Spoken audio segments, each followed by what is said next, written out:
There's an air of change blowing through Africa, and one that is increasingly resistant to the power and influence of the West. In Ethiopia this weekend, over 100,000 people marched in support of the country's defense force, demanding an end to the interference by the West in Ethiopian affairs. As you can see, there are lots of residents of the city who came out to condemn the Western countries led by the United States who interfere in our affairs, our sovereignty and unity. They want to dismantle us. I came to condemn that. We are saying stop.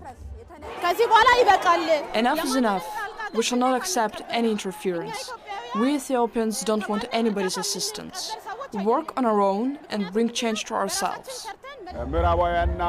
We condemn the indirect pressure on Ethiopia by the West and the United States. I want to call on them to take their hands off Ethiopia, with which they are terrorizing our country. I want to tell them we are capable of solving our own problems by ourselves. In the eastern and central parts of the African continent, the old guard is being challenged. Chad is but one example. Since its independence in 1960 from France, coups and army generals have ruled the vast swathes of land, and they were supported by the former colonizer. Thursday was supposed to mark a day of transition from military to civilian rule.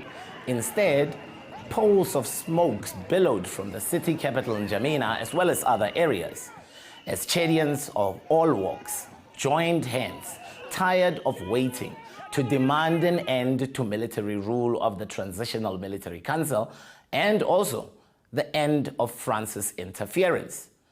The security forces' response was brutal.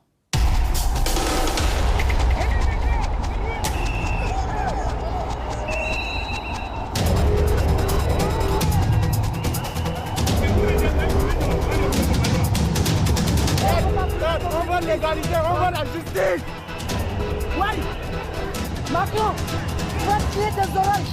Écoute, là-bas, il y a l'enfant du pays. Aujourd'hui, si on est comme ça, c'est à cause de vous la France.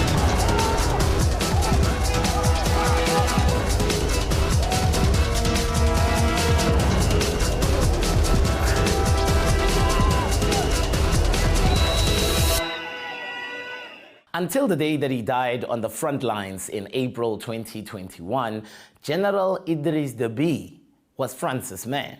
Paris supported and protected him against attempted coups and also turned a blind eye to his brutal 3-decade-long rule. In turn, Déby protected France's interests in the region, both military and economic. France even supported the Transitional Military Council that was formed after Déby's death, which is now headed by Déby's son, Mahamat Déby. He, without an election, installed himself as leader and even pushed back the transition date by a further 2 years, a move that angered the people.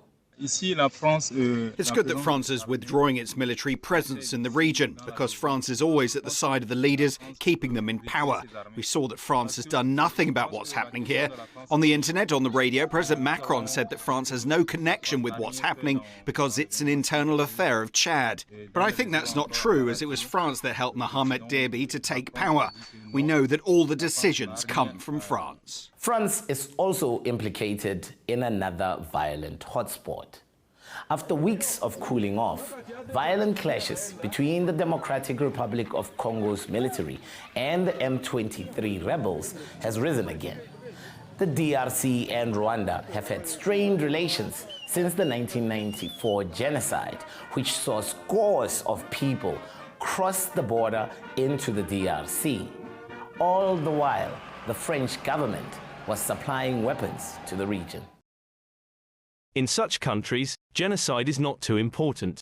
And just to round off the wave of negative sentiments towards the West in Africa, a major Western power says that Africans must be prepared to die for their democracies. Democracy can only be defended by people themselves if they're actually prepared to die for their democracy. Liberté, égalité, fraternité.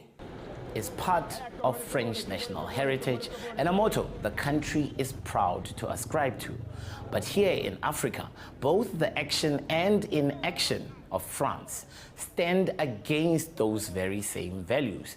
And for a growing number of former colonies and African states, au revoir français seems a more appropriate phrase.